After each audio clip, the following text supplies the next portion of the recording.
What's good, YouTube? And welcome to a blowout sale. Ophidian has acquired new fabric for their playmats, so they are blowing out that old fabric, and I do really like that fabric with their stitched playmats. I think the borders are pretty seamless, they are amazing, and I would pay the extra for that upgrade. And look, their field spell series, you're actually in a field spell, not the Verdant Sanctuary. No, don't put terraforming in the deck. I love the actual combo of how their field spells do look, and two-player mats starting at $20, $25 for the stitch. Code What'sGood5 for 5% off, and to support the channel directly to make them even cheaper is a great deal, but the classics hold a special place in my heart. The Dragon Ruler playmat, how many people have seen this, remember this one? I think it's a really good design. And then you have, outside of Yu-Gi-Oh!, Pokemon and DBZ, old school Broly versus new. So, stack up on some cheap Christmas presents that are actually decent quality with those stitched borders, as well as some new designs for yourself. Let's get into today's Market Watch, and after the conversation in the comment section yesterday, I want to be crystal clear my opinion on pre-sales. You are gambling on pre-sales versus the estimated value pulled that vendors end up putting up, and there are good pre-sellers who try to make slim margins, and even then, most cards in the set will be more expensive than week one, but it depends on the set and the curveballs, right? For the Megatins, people are saying like, you wait week one and everything will be cheaper. What about all the short prints that happened there? Could that happen with core sets again? Who knows? Konami said they would not short print in core sets. We'll have to wait and see, and clumping is really terrible on top for sealed. But when it comes to pre-sales, all of the short prints from the Megatins are up in price week one from the pre-sales, right? But also Power of the Elements. There were tons of huge wins, and that's a hyped home run set. When we're talking Darkwing Blast, my opinion is it's somewhere between Phantom Rage and Eternity Code. And Phantom Rage was a slow burner, so there could be a lot cheaper prices on a ton of cards week one. We're typically looking for what we think are the three cards the vendors have underpriced going in and what has the ability to go up. And I think there's only 3 to 5 cards in Darkwing Blast. So when I do a live reaction to pre-sales first going up, I'm more excited to see how the set is chopped up versus how I thought it would be. And you'll still hear me say, I think that's too expensive. I see why they did that. That's too expensive. I would think about getting this. Those are my exact words. While I'm not a financial advisor channel, I don't know the future of where week one prices will end up. The generic, just wait for week one, everything will be cheaper, bro, does not hold true for all cards in the set, but it will be for a majority. But certain cards, we see time and time again, week one spikes on several cards within the set, rather than you should have just waited, bro. Now, going through the Starlights, everything's more expensive than Gamer's Choice. I don't blame them because the reveal today was the Black-Winged Dragon, which is not the most exciting Starlight rare overall. It is pretty cool that they're continuing the line of Signer Dragons, but it's the first time that they took the OCG import Starlight from the +1 bonus pack and made it the same as ours. Historically, that has never happened, so it does fit the theme, it does make sense, but it's also probably not going to be the highest in price, especially early on. Looking through here, they also have Lubellion around 50. This is a deck that I'm kind of pondering, because I think a lot of people will be on it. The Dragon Link players need something to move on to, right? But I don't know how it's actually going to pan out to long term, so I don't want to overspeak on it. I need to watch more testing with the deck, but that's still meta brain versus market brain, but I do see why vendors are putting it atop. You also do have Fenrir, which is at 35. Gamer's Choice started at 25, sold out, put it up a bit, sold out once again. Their deck cores are currently cheaper than Gamer's Choice's deck cores that they have left, because I'm guessing Gamer's Choice is trying to keep in some stock just for site traffic, but this is probably, I don't know how to feel about it. I think Fenrir and just going for that and waiting on the rest is probably the play, but it being up in price here for an ultra rare is eyebrow raising. Going through, there are some better deals. Not everything is just up in price versus Gamer's Choice, such as Ignis Venus, the Draco Slayer. I thought this would be around $12, if I'm honest. I thought that it might be overhyped week one, though, versus, you know, the OCG and people being on this deck and all the buyouts around it, but I did think it was about a $12 secret rare for the TCG, and that it wouldn't be performing the same as the OCG. I think you'll see some tops, some regional performance, but I don't think it'll be on the level of like, yeah, it's really punching up against the metagame. We're missing Electromite, right? But we'll see how the deck ends up doing, but I think $15 is a lot more accurate, you know, than up towards $30. Also, I think they have Spellbound a little bit cheaper towards $33, and I'm glad that everybody's heads are screwed on so right and not trying to get $70, $80 off of the hype of this. This is the first time, I think, in a long time that the pre-sellers aren't just blowing TCG player pre-sellers out of the water, because TCG pre-sales aren't even up yet, so we can't really assess how they're doing versus the terrible, you know, slow, low competition over there to truly assess the set. But a couple things are certain: the MSRP of the set is raised once again, meaning vendors are paying more from distro for this set, and the estimated value chop up pull is going to be a bit interesting, and also watching out to see if there are any short prints. The World Sea Dragon at 16. See, this is a card that I would think would be like $8, even though it's pretty good, right? Like, whenever we're looking at pre-sales, most things are going to come down.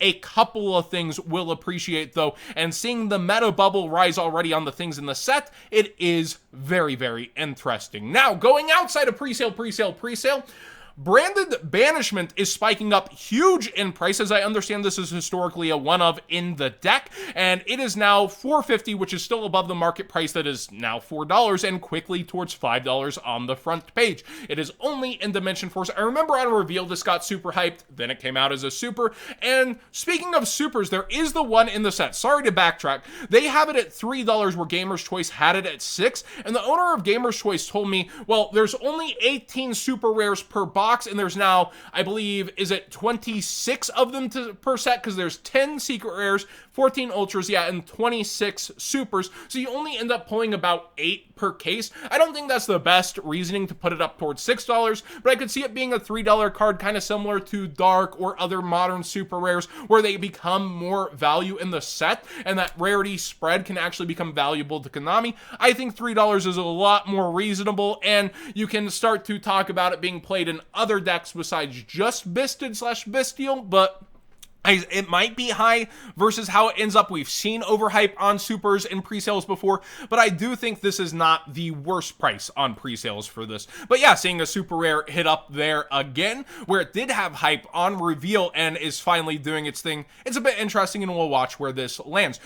Brigade got new reveals, and Fractal is spiking up in price. The Ultra is also up, if I recall. The secret rares are around $4 to $5, so be aware of that you might have a little extra money sitting around if you set this engine aside from it falling off of the meta. New Link 5s, yeah! People are going a bit crazy and buying into that hype. Also, Spriggan's got new support and 0 reprints from any of its sets so far when it was in Blazing Vortex, Lightning Underdrive, etc. So we have the ship going up here, just like the Plunder Patrols, but it is now around $2 to $3 and pretty consistently starting to sell.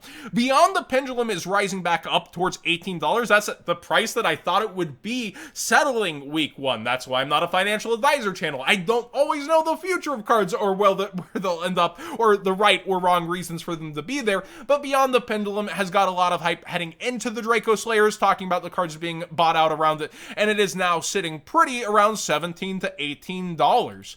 Dinoster also for the Draco Slayer deck. The super rares are way up. I think it has a rare in Ancient Guardians or something, so there's a cheap, easy access version, but highest rarity is around $6 to $7, and that's also pass format for Pepe format, which you got to play for like a month and a half, and really hasn't become a thing among too many pass format players.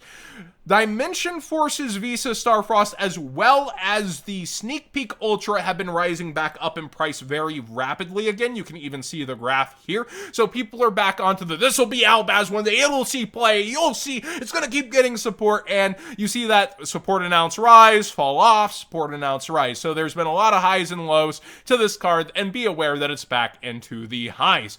Black Feather Dark Rage Dragon only has 1 printing, and it is a gold rare, and people are reaching back and grabbing this very fast now. It is market price 3, has lowest listings around $14 freaking dollars. So there's another card you might have somewhere that is worth way more than it probably should be right now. Now for the meta decks, Flunderies and Advent of Adventure Adventure is continuing to go up and is kind of head-scratching, mind-blowing. $25 for this card. And also the Wind Barrier statue, which sees play in the deck, has continued to rise first from some Morg, and now over here it is around $2.50. Ra's Disciple Secret Rare has spiked even more. I remember originally when we had the reveals for the Megatin support, a lot of God card stuff rose up. Well, Ra's Disciple Secret Rare is now ridiculously priced around $26 to $30, and I don't think will be selling too much at that price, but some have sold in the 20s.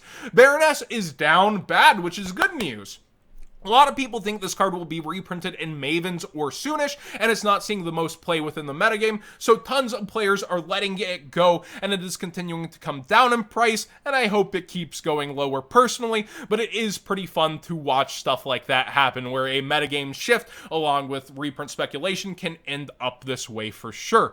Appalosa, however, this is a huge conversation. Somebody in the Discord was like, that's not that crazy for the price. Let me put this into a little perspective. This being around $48 for Unlims with only one seller at $45 is the debut price for Appalosa week 1. This was selling for $48 when Rising Rampage came out. I think all the market tubers were warning this is way too cheap, and then it ended up spiking, 80, 90, 100. But when it comes down to it, this is now selling for its debut price once again when you have, the reprints and that sort of stuff. People just want a decent version of it, and it's mid-max versus the Starlight first ed OG secret rare, and it looks pretty good, but kind of crazy to see it there at this point.